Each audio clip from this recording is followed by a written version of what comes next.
First of all, I would like to welcome Hall of Fame trainer Steve Asmussen this morning for taking time out of his very busy schedule. As the meet is winding down, you know, one thing that we always like to do is put together a little video, and one thing that we will show in the video, I know that you will clearly see is missing. And I know, yeah, I see the look. I see the look. So if we could go ahead and get with Derek in the truck, and we'll go ahead and just take a look at the video and we'll see the puzzle piece that we, maybe next year, we're gonna add to the video. So let's take a look.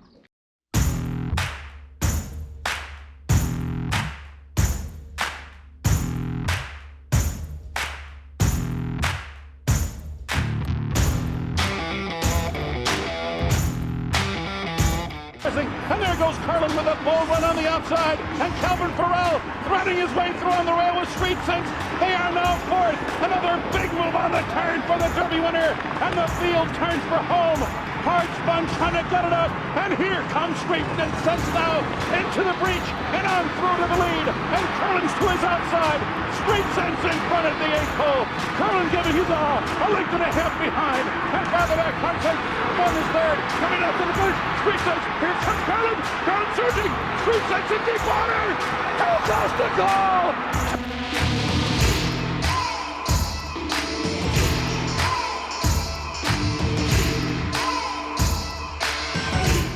Alexandra, the leader by 2 as the field turns for home. Big drama running in second now. Mind that bird looks for a way through, and he had to go way outside for it. Musket Man toward the inside. Rachel Alexandra's in front with 1 furlong to go. Musket Man moves to second. Mind that bird is third on the outside. The filly trying to hold on. She's clear by 3. Mind that bird runs at her late. Here's the wire. And the filly did it! Rachel Alexandra has defeated the Kentucky Derby winner.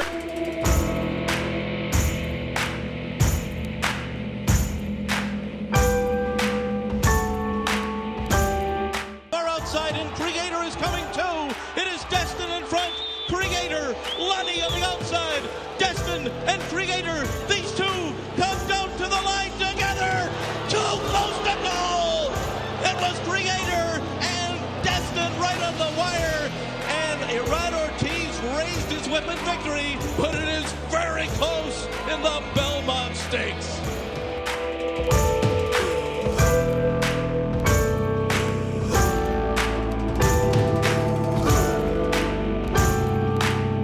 It's Echo Zulu after 3/4 in 1 minute 11.70 seconds. Echo Zulu charging Hidden Connection. Favorite toward the inside as Turnerloose has dropped back. There's 1 furlong to go. It's Echo Zulu who leads against the inside for Joel Rosario. Hidden Connection trying hard on the outside. Favors third. They're close to home. It's Echo Zulu. Hidden Connection on the outside. Echo Zulu and Hidden Connection.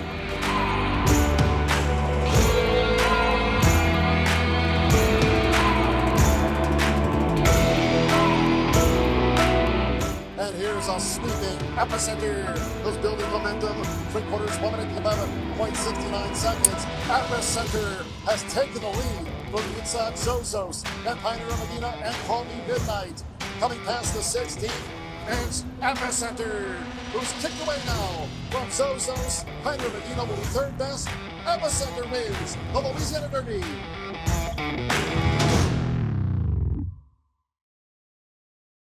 So Steve is the all-time winningest trainer.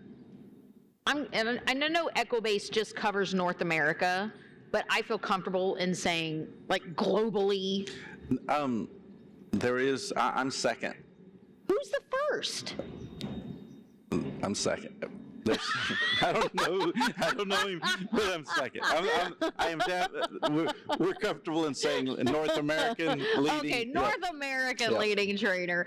Fires. In other words, we hit the target I was aware of, so we're gonna be happy with that. Okay, we're comfortable saying he's first in North America. Yep. Okay, 20% win average and fires 51% in the money, and he is just second in earnings behind Todd Pletcher. He was inducted into the Hall of Fame in 2016, two-time Eclipse Award winner for Outstanding Trainer. He currently holds 11 Oaklawn training titles. He's currently tied with Henry Forrest.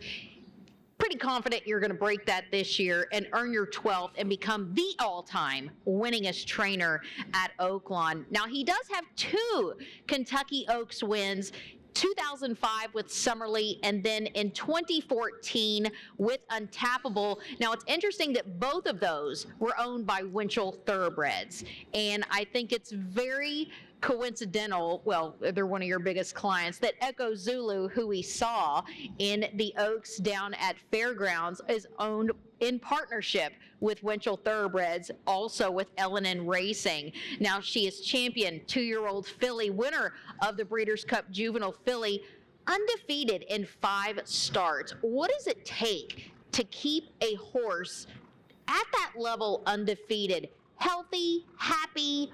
What's that secret to the success?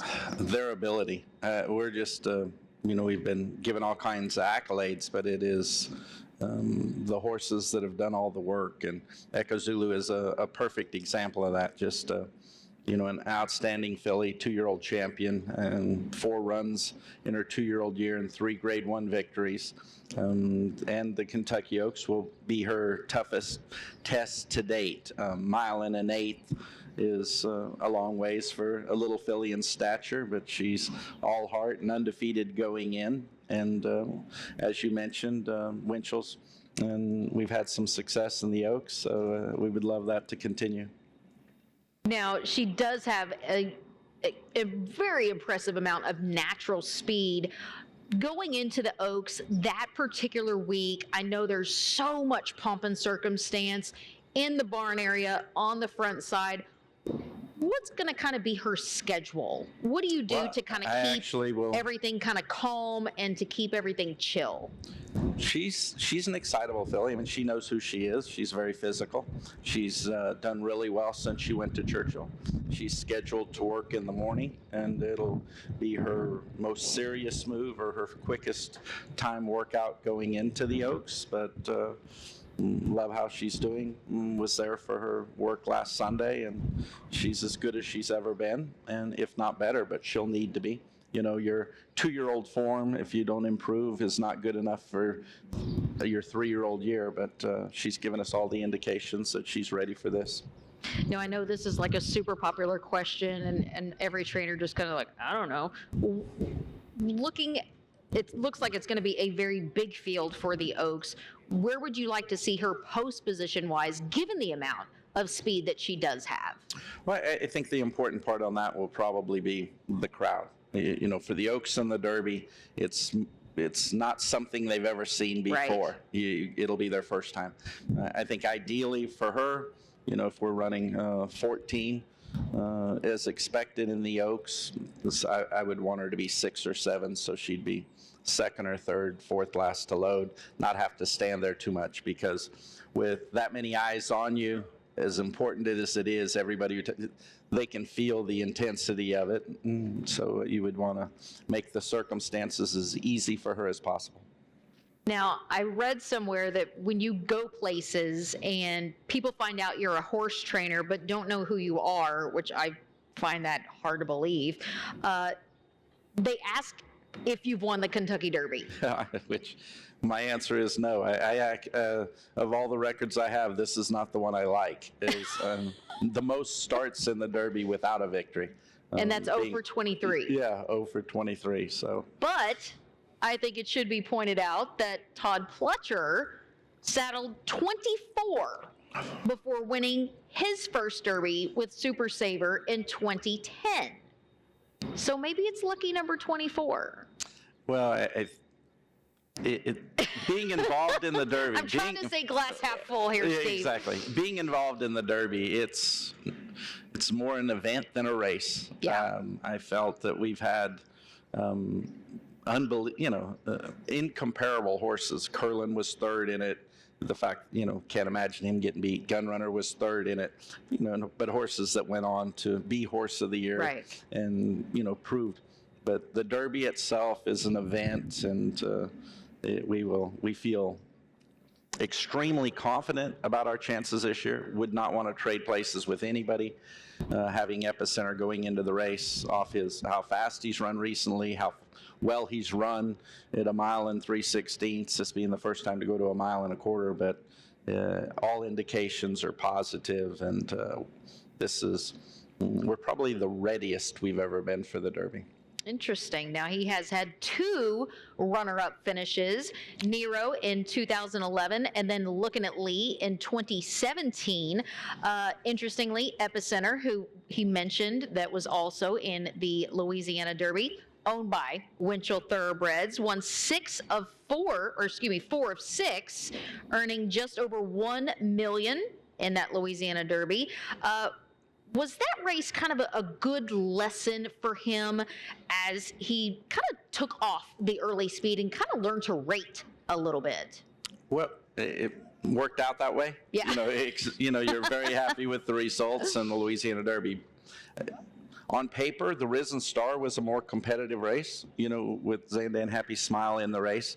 The Louisiana Derby, those horses choosing to take different final preps. Epicenter, home base this winter was New Orleans, so he definitely had that advantage going into the Risen Star.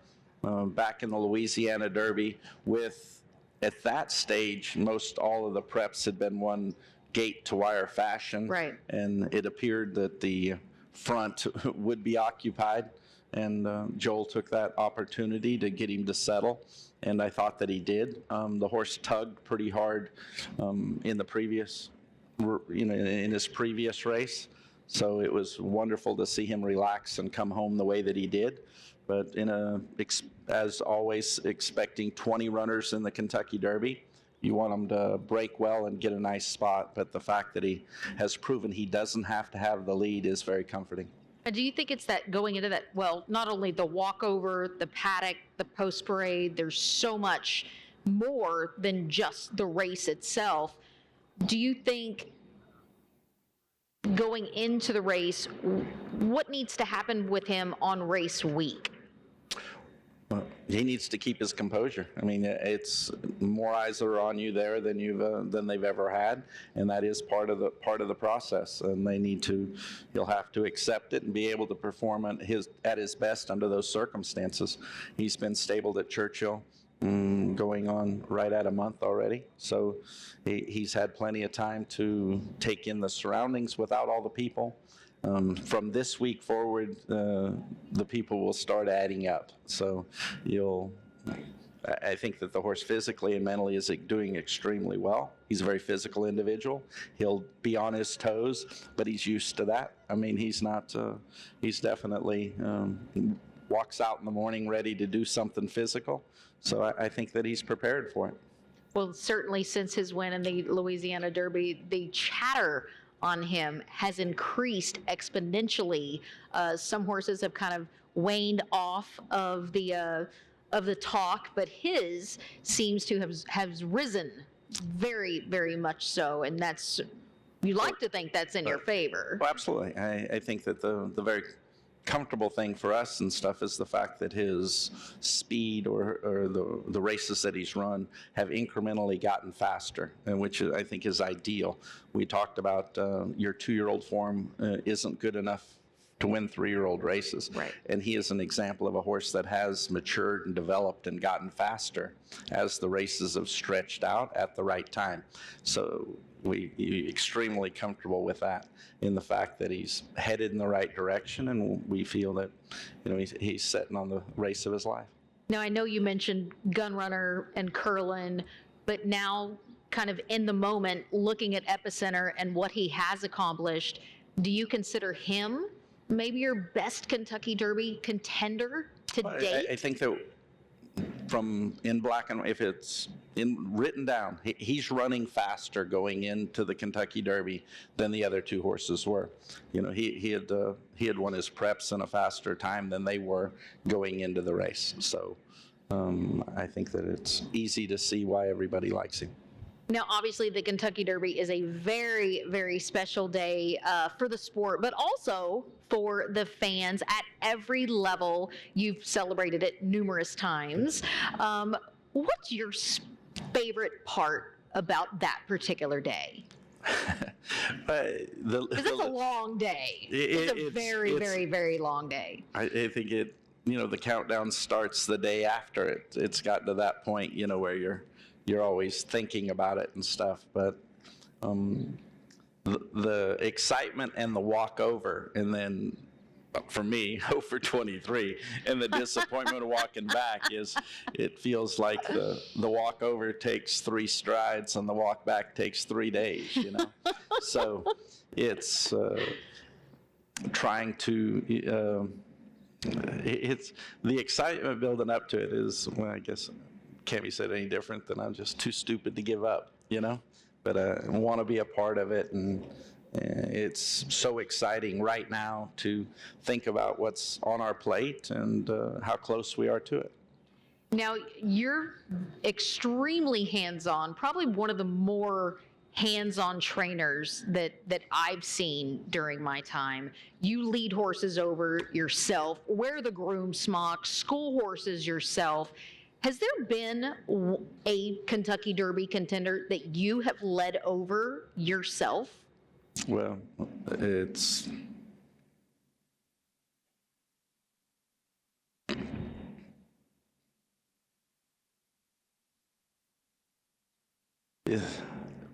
you saying that, obviously with the passing of Bourbon,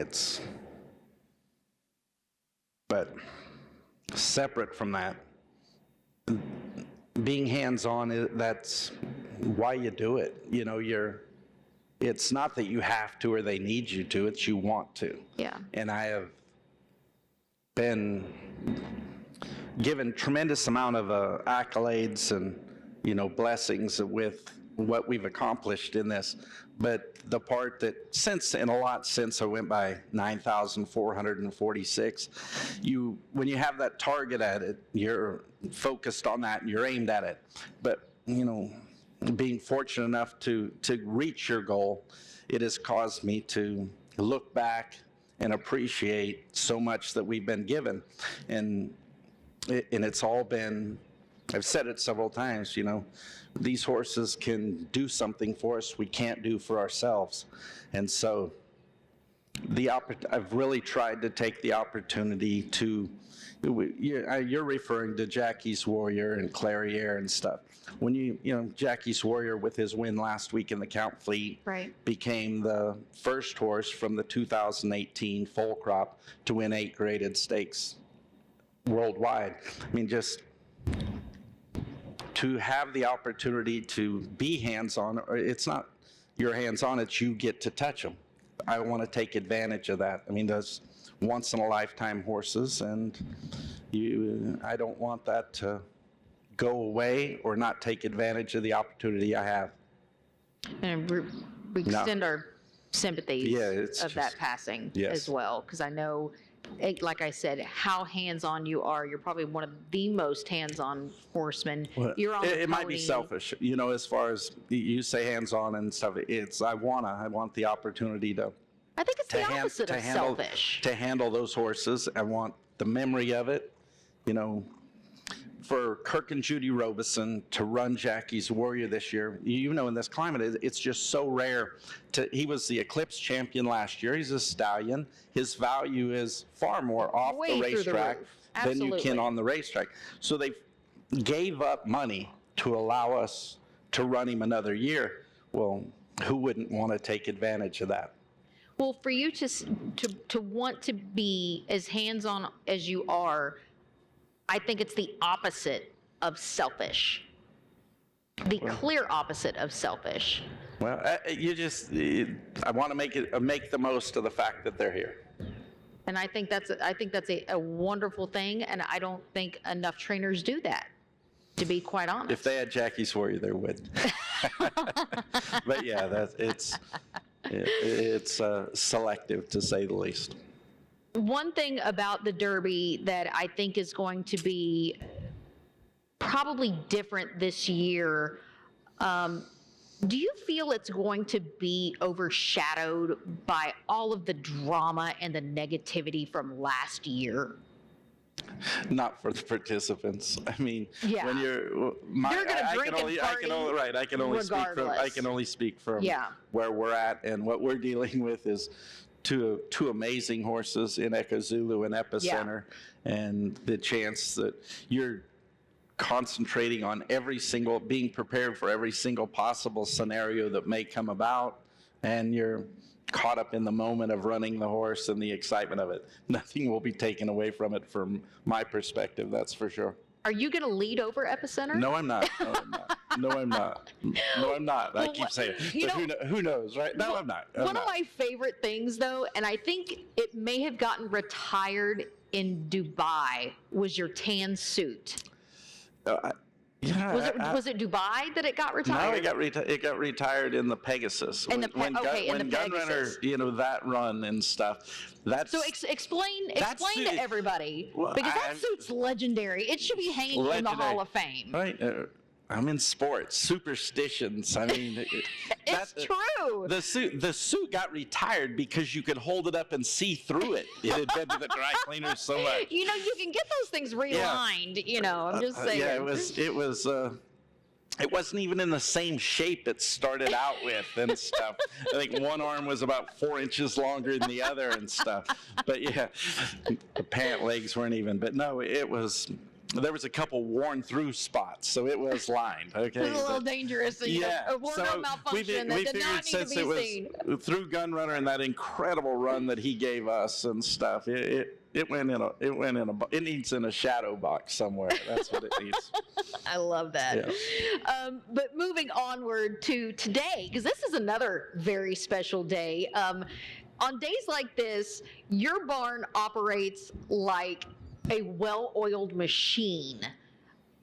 Whether or not it's at Oaklawn, it's at Churchill, it's on Preakness Day, it's on Belmont Day, you have runners in 10 of the 12 races, including all 3 stakes. First, let's talk about Clairiere in the Apple Blossom. Now, it is only a field of 5, but it is loaded with talent from top to bottom. I was so impressed with her run in the Breeders' Cup Distaff. She was more than a dozen lengths from the field. She closed like a freight train and wound up running 4th. She was beaten less than a length for the win in the Distaff. Now, she did get a little break, as a lot of those Breeders' Cup horses do. She returned in mid-March, scored by more than 6 against allowance runners at the fairgrounds.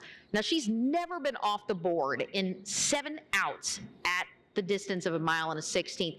Now, it is a tough group. Obviously, Latruska is the speed of speed. How do you see that race unfolding for Clairiere today? Well, obviously you're concerned with Latruska and the lack of comparable pace to her, and we're not going to get the setup that we did in the Breeders' Cup. With that being said, Clairiere is, just a perfect example of how unbelievably fortunate our barn is, in the fact that she's a Curlin out of multiple grade 1 winning cavorting, just another impeccable Stone Street homebred that is, has proven herself at the top class. And you had mentioned her good run in the Breeders' Cup Distaff. That was unbelievable. Coming up about 3/4 of a length short of being everywhere you wanted to be.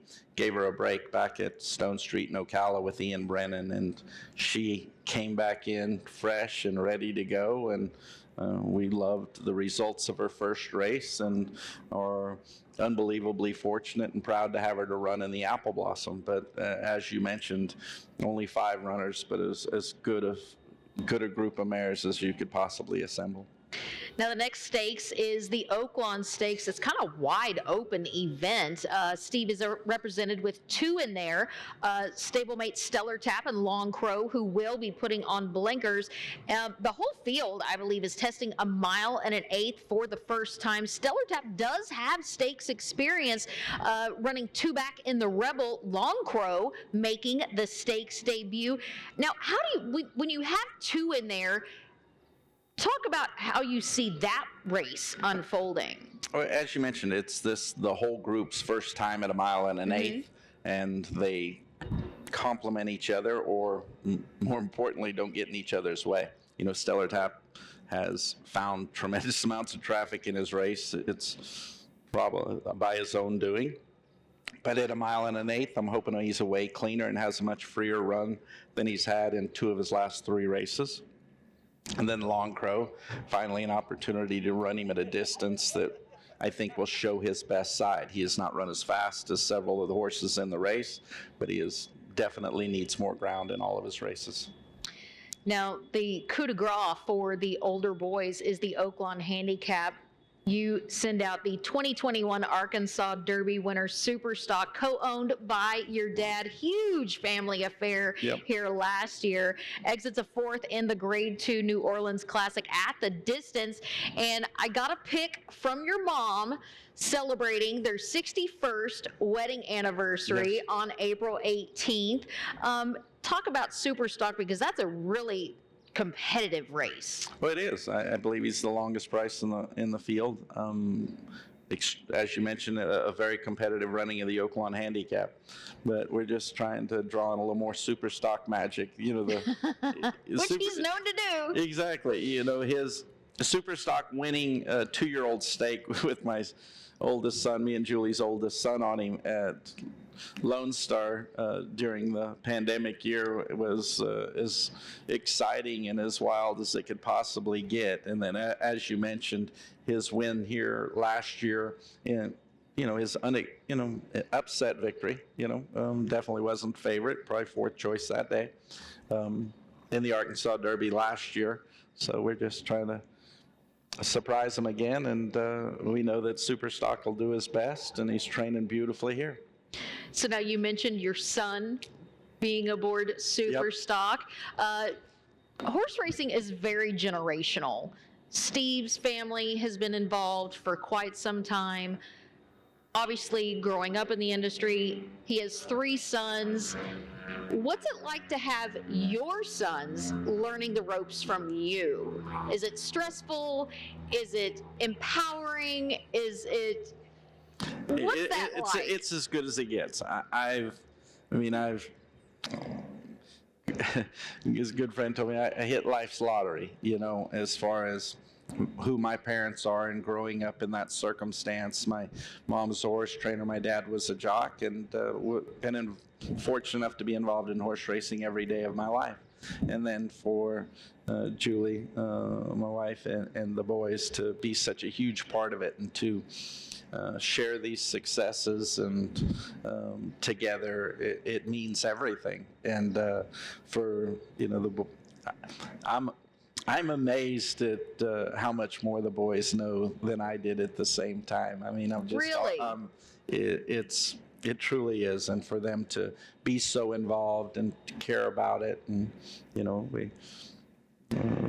Just by sitting back and watching you. I can't. Well, no, because they love horse racing. Yeah. I mean, that's all they know. And they're.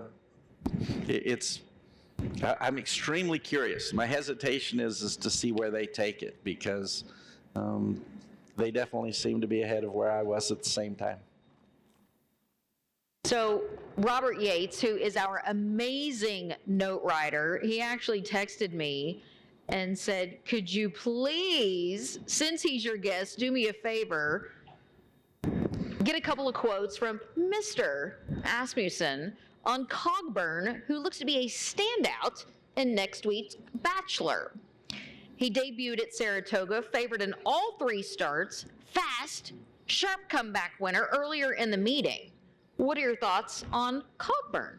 Well, his We do plan on running him next Saturday in the Bachelor here, and his last 2 races have been extremely fast, and he's trained nicely since. But it is great to have what we feel is should be a standout 3-year-old sprinter again this year. So you've been kind of synonymous with these standout sprinters. Well, you're kind of synonymous with everything. I guess I shouldn't say that, because it's the 3-year-old fillies, the 3-year-olds, the olders. It's the opportunities that we are given, and we have had some of the fastest horses that have ever run. And when they go off to stud, there's nothing better than to have one to fill that spot with. Well, best of luck to you today. It is always a pleasure to sit down and discuss horses and life, and you come as well from amazing stock. Okay. I'm a huge fan of your mom, because I love that she sends me screenshots when I interview you from their trips to Vegas at the MGM. Oops. Huge fan. Ladies and gentlemen, Hall of Fame trainer, Steve Asmussen. Thank you. Thank you very much.